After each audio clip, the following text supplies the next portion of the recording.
So mission puran poli. काल वाटवणमध्ये पुरण बनवून ठेवलं. पहिल्यांदा पुरणपोळी बनवते कारण माझा नवरा प्रत्येक सणाला माझी आई काय पुरणपोळ्या करायची यार, बहार. ॲक्च्युली त्या चांगल्या बनवतात.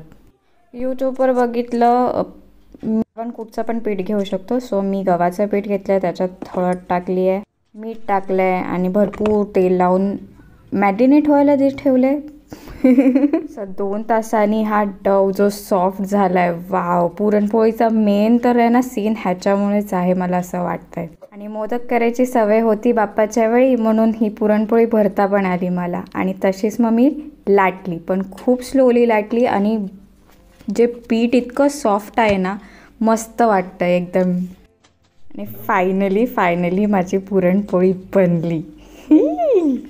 आपली पोळी जेव्हा फुगते ना तव्यावर, जी मस्त वाटतंय ना, एवढा मनाला आनंद होतो. हे सगळ्या मुलींनी ॲग्री केलं पाहिजे. तुमचा पहिला पुरणपोळी किंवा पोळीचा एक्सपिरियन्स कसा होता हे कमेंटमध्ये नक्की सांगा. मला ऐकायला खूप आवडेल. जर मी या पुरणपोळीच्या प्रोसेसमध्ये काय मिस केलं तर मला नक्की सांगा कमेंटमध्ये. फायनली त्याला बनवून दिली मी.